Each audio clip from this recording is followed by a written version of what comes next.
Hello मेरे प्यारे दोस्तों, स्वागत है आप सभी का उत्कर्ष के नर्सिंग एंट्रेंस एग्जाम के इस यूट्यूब चैनल पर। आज का वीडियो है कुछ खास, क्योंकि आज हम देखने वाले हैं कि हमारे जितने भी एमपी के स्टूडेंट्स हैं उन सभी के लिए क्या है खास। तो दोस्तों वीडियो के एंड तक बने रहिएगा ताकि तमाम जानकारी आप सभी तक पहुंच जाए। तो दोस्तों जैसा कि आप सभी को पता है कि एमपी के स्टूडेंट्स के लिए जो है दोस्तों उनका जो हम कह सकते हैं कि जो एग्जामिनेशन सिटी है वो जो है बेटा अनाउंस हो चुकी है। आइए जानने की कोशिश करते हैं कि उसको हम किस तरीके से चेक कर सकते हैं, किस तरीके से देख सकते हैं और उससे क्या क्या चीजें हमें जानकारी लेनी है। तो दोस्तों सबसे पहले हम बात करते हैं, हम जाएंगे हमारे गूगल बाबा के पास। गूगल बाबा के पास जाके हम वहां पर लिखेंगे बेटा MPESB। तो यहां पर मैं लिख देता हूं MPESB। देखिए आपको ऑफिशियल वेबसाइट याद होना कोई जरूरी नहीं है, आप बस इतना सा लिख देंगे ना MPESB या ESB MP, तो बेटा सीधा जो है गूगल बाबा इतने समझदार हैं कि आपको एक बिल्कुल सटीक वेबसाइट पर लेकर जाएंगे। तो यहां पर हमारे गूगल बाबा जो है हमें यहां पर लेकर आ चुके हैं। देखिए हमने लिखा है MPESB और यहां पर जो है बेटा सबसे पहले हमारे पास ये ऑप्शन आ चुका है। ये वेबसाइट जो है दोस्तों हमारे पास आ चुकी है। ये वेबसाइट है हमारी esb.mp.gov.in। अब एक और चीज मैं आप सभी को बता दूं बेटा कि आप चाहें तो डायरेक्टली यहां पर स्क्रीनशॉट लेकर और इस वेबसाइट पर डायरेक्टली जा सकते हैं, ठीक है ना। और अन्यथा जैसा रास्ता मैंने आपको बताया आप वैसे भी यहां पर कर सकते हैं। तो ये हमारी वेबसाइट है जिस पर आप डायरेक्टली भी जा सकते हैं। और बेटा जिस तरीके से मैंने आपको बताया गूगल पर MPESB लिखकर आप डायरेक्टली इस वेबसाइट को ओपन कर सकते हैं। तो चलिए दोस्तों इस वेबसाइट को ओपन करके देखते हैं क्या है खास। तो जैसे ही हम इस वेबसाइट को ओपन करेंगे आपकी प्रिफर्ड लैंग्वेज पूछी जाएगी। मेरी प्रिफर्ड लैंग्वेज जैसे मैं इंग्लिश लिख देता हूं, तो इंग्लिश में जो है बेटा यहां पर अब ये हमारा पेज ओपन हो गया। पेज ये आपका क्या है बेटा MPESB एम्प्लॉय सिलेक्शन बोर्ड का ये आपका ऑफिशियल पेज है। इस ऑफिशियल पेज में जैसे ही हम इसको ओपन करते हैं बेटा तो कुछ हमारे पास लेटेस्ट अपडेट्स आ रखी हैं। इन अपडेट्स में बेटा इंपॉर्टेंट अपडेट है हमारे लिए, वो है test admit card pre nursing selection test PNST and general nursing and midwifery training selection test, जिसे हम GNM TST के नाम से भी जानते हैं। तो सीधी सी बात है बेटा हम इसी पर क्लिक करेंगे। क्लिक करने के बाद में दोस्तों इस तरीके से कुछ पेज जो है हमारे सामने ओपन हो जाएगा। जैसे ही ये पेज ओपन हो जाता है, इसको हम थोड़ा सा और क्लियरली देखें बड़ा करके, तो बेटा यहां पर आपको जो अपना फॉर्म नंबर या जो एप्लीकेशन नंबर है दोस्तों सबसे पहले आप यहां पर एंटर करेंगे। ये एंटर करने के बाद आपको अपना डेट ऑफ बर्थ एंटर करना है। डेट ऑफ बर्थ एंटर करने के बाद में आपको जो है बेटा first 2 letters of mother's name plus last 4 digits of your Aadhaar card. अब काफी बच्चे इसमें कंफ्यूज हो गए थे, हालांकि इतना इसको कॉम्प्लिकेटेड करने की जरूरत थी नहीं, पर कोई बात नहीं, जैसा कि अब हमारे बोर्ड ने हमें कहा है तो हमें करना ही पड़ेगा। तो बेटा एक एग्जांपल लेते हैं, हमें हमारी मदर्स नेम, जैसे कि मान लीजिए किसी भी आपकी मदर का नाम जो है बेटा सुनीता है सपोज, तो सुनीता जी मदर का नाम है, तो पहले 2 लेटर्स हम यहां से ले लेंगे, तो ये हो जाएगा SU, ठीक है। और उसके बाद मान लीजिए आपके आधार कार्ड के लास्ट के 4 डिजिट हैं 1 2 3 4 लेट्स से, है ना, या 5 6 7 8, तो ये क्या हो जाएगा बेटा आपका पासवर्ड हो जाएगा। ये क्या हो जाएगा दोस्तों आपका पासवर्ड हो जाएगा। तो एक बार चेक कर लेते हैं फिर से, ये हो गया आपका पासवर्ड। 4 कैरेक्टर जो है आपकी मदर नेम के और 4 जो है बेटा डिजिट हो जाएंगे, ठीक है, ये आपने लिख दिया। अब उसके बाद में दोस्तों आपके पास एक मैथ्स की ट्रिक भी देगी, सॉल्व करने के लिए आपको एक मैथ्स का सॉल्यूशन भी करना पड़ेगा साथ साथ में। तो उसके बाद में जो है बेटा आपको 15 + 14 करना पड़ेगा। अब मेरे को सोचना पड़ेगा ये कितना होता है, आई गेस ये 29, आई गेस, हाँ 29 होता है। तो यहां पर जैसे आप 29 लिखेंगे और फिर सर्च करेंगे तो आपके सामने जो है दोस्तों आपके सामने पूरा का पूरा एडमिट कार्ड अभी ओपन नहीं होगा, आपके सामने एक टेस्ट एडमिट कार्ड ओपन होगा। उसके अंदर क्या क्या लिखा हुआ होगा आइए जानने की कोशिश करते हैं। तो उसके अंदर बेटा सबसे पहले ऊपर की ओर आपका नाम लिखा हुआ होगा,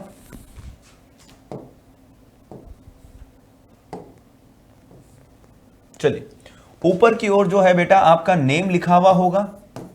नेम के साथ साथ में दोस्तों कुछ डिटेल्स लिखी हुई होगी जो कि आपको जानना जरूरी है। सबसे पहले कि आपका एग्जामिनेशन सेंटर कहां पर आया है या फिर एग्जामिनेशन सिटी कौन सी है। सपोज बेटा आपकी एग्जामिनेशन सिटी है भोपाल, तो बेटा भोपाल लिखा आएगा। यदि इंदौर है तो इंदौर लिखा आएगा।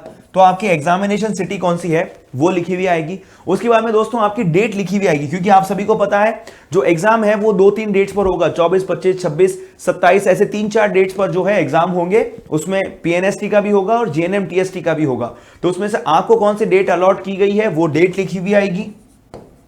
24, 25, 26, 27 कब आपका एग्जाम है वो डेट लिखी हुई आएगी और आपके एग्जामिनेशन का टाइमिंग क्या है। यानी कि मान लीजिए आपका मॉर्निंग शिफ्ट में एग्जाम है और उसके साथ साथ में आपको उसकी रिपोर्टिंग टाइम भी लिखी हुई आएगी कि आपको सेंटर पर कितने बजे रिपोर्ट करना है। अब आपको यह भी ध्यान रखना है कि जो आपकी रिपोर्टिंग टाइम है उससे थोड़ा समय पहले ही आपको पहुंच जाना है, यानी कि आपको रिपोर्टिंग टाइम तक का इंतजार नहीं करना है। उसमें कुछ डिटेल्स भी आपको चेक कर लेनी है कि यानी कि आपकी फोटो जो है वो प्रॉपर्ली आई है या नहीं, नेम आपका प्रॉपर्ली आया है कि नहीं, फादर्स मदर्स नेम प्रॉपर्ली आ रहे हैं या नहीं आ रहे हैं, सिटी जो आपको अलॉट हुई है कौन सी है, और उसके बाद में दोस्तों डेट क्या है और टाइम क्या है। सबसे मेन चीज यही है बेटा कि आपको डेट और टाइम जो है वो नोट करना है, क्योंकि बेटा डेट और टाइम बहुत सारे हैं तो इसमें कंफ्यूजन होने के चांसेस बहुत ज्यादा हैं।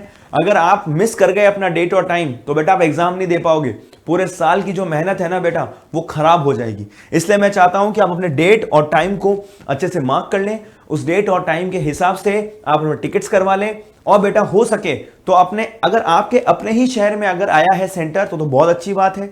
यदि आपका सेंटर जो है किसी अन्य जगह पर आया है, किसी और क्षेत्र में आया है, किसी और सिटी में आया है, तो आपको इन चीजों का ध्यान रखना है कि आपको सेंटर पर एक दिन पहले पहुंच जाना है। यानी कि मान लीजिए अगर आपका एग्जाम जो है 25 तारीख को होने वाला है तो आप 24 तारीख को वहां पहुंच जाइए, और अगर 24 को होने वाला है तो बेटा आप 23 तारीख को ही वहां पहुंच जाइए।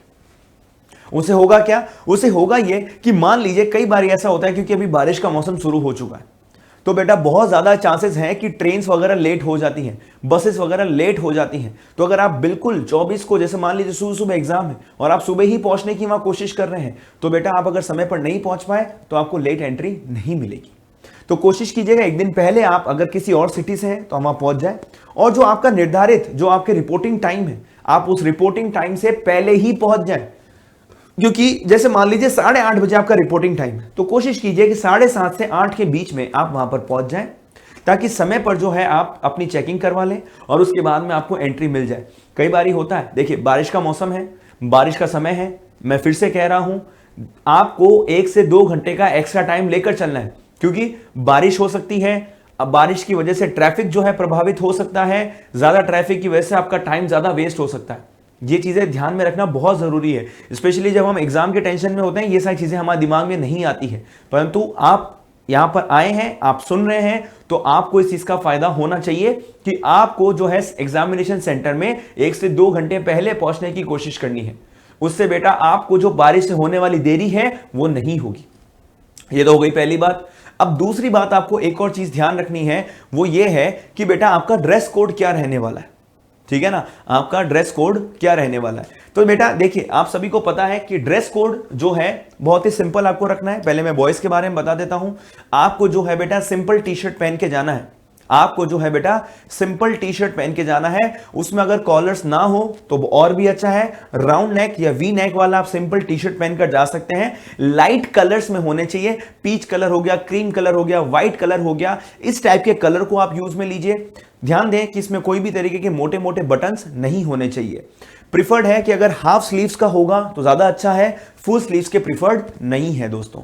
उसके बाद में आपको ध्यान रखना है कि आप नीचे लोअर पहनकर जा सकते हैं, आप पैंट्स पहनकर जा सकते हैं, आप जीन्स पहनकर जा सकते हैं। अगर आप लोअर पहन रहे हैं तो कोशिश कीजिएगा ऐसा लोअर पहने जिसमें जेब ना हो, चेन्स वगैरह ना हो।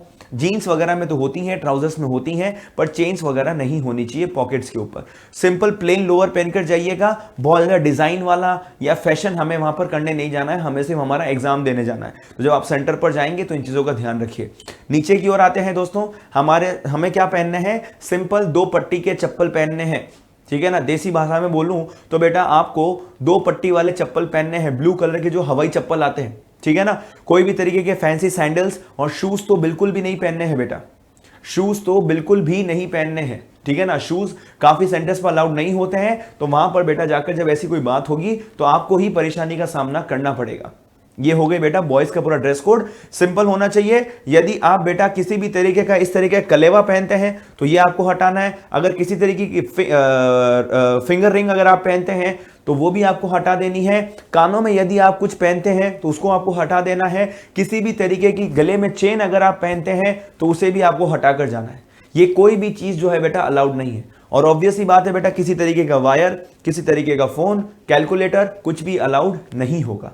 तो इन चीजों का लड़कों को ध्यान रखना है। अब बात करते हैं गर्ल्स की, तो गर्ल्स को भी ध्यान रखना है, कोई फैंसी टॉपर्स वगैरह आपको पहनकर नहीं जाने हैं। आपको सिंपल प्लेन कुर्तीज पहन के जानी है, और ध्यान रहे ऐसी कुर्ती पहने जिनके अंदर बटन जो है छोटे हों। बड़े बड़े बटन्स, फैंसी फैंसी बटन्स जो हैं आपको पहनकर नहीं जाने हैं दोस्तों, ठीक है। उसके बाद नीचे आपको सिंपल लेगिंग्स या लोअर्स पहनने हैं, है ना। आप जीन्स वगैरह पहन सकते हैं। और ध्यान रहे दोस्तों कि बहुत ही सिंपल आपको अपना पूरा आउटफिट रखना है। प्रॉब्लम आती है कहां पर? लड़कियों के साथ ज्वेलरी में, हेयर पिन्स में, सेफ्टी पिन्स में, और ये आपके जो इयररिंग्स होती हैं उसमें, नोज पिन्स होती हैं उसमें। ये सभी चीजें आपको उतार कर जानी है। किसी भी तरीके की ज्वेलरी नहीं होनी चाहिए, किसी भी तरीके की घड़ी नहीं होनी चाहिए, किसी भी तरीके की घड़ी भी नहीं चलेगी, चाहे एनालॉग हो चाहे डिजिटल हो, किसी भी तरीके की घड़ी भी नहीं चलेगी। लास्ट में जब हम गर्ल्स के स्लीपर्स की बात करते हैं, सैंडल्स की बात करते हैं, तो आप पहनकर जा सकते हैं, सिंपल सैंडल्स या स्लीपर्स पहनकर जा सकते हैं।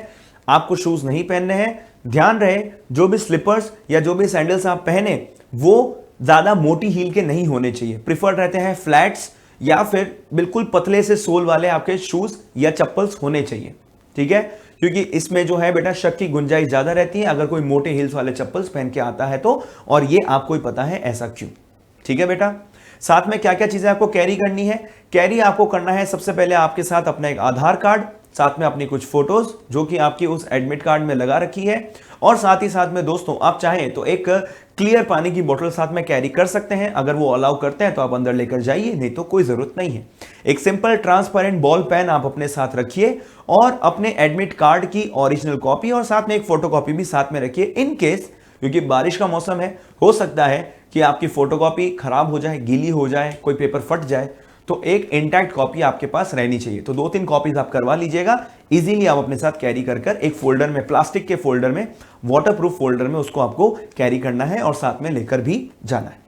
तो ये थी तमाम जानकारी दोस्तों। 2-3 चीजों का अच्छे से ध्यान रखिएगा कि सबसे पहले तो आपको टाइम पर जाना है, टाइम पर ही आपको पहुंचना है, टाइम से पहले पहुंचने की कोशिश करनी है। क्योंकि लास्ट ईयर जब RUHS का भी एग्जाम हुआ था और MP का भी जब एग्जाम हुआ था, तो उस समय दोस्तों काफी स्टूडेंट्स ने यह बताया मुझे आकर कि सर बारिश के कारण हम समय पर नहीं पहुंच पाए। अब सोचिए उस बच्चे पर क्या बीत रही होगी जब उसने पूरे साल इस दिन की कोशिश करी, इस दिन के लिए उसने मेहनत करी, और वो एग्जाम देने को ही नहीं मिला उसको। क्यों? क्योंकि जस्ट वो 2 मिनट लेट था, सिर्फ 2 मिनट। कितनी छोटी सी बात लगती है ना 2 मिनट, पर 2 मिनट कई बार कितना बड़ा डिफरेंस क्रिएट कर देता है, ये उस स्टूडेंट से बेहतर कोई नहीं जान सकता। तो इसलिए मैं चाहता हूं ऐसी कोई भी चीज आप सभी के साथ ना हो, इसलिए समय से पहले पहुंचने की कोशिश कीजिए और तैयारियों को बहुत ही शानदार और बेहतरीन करिए।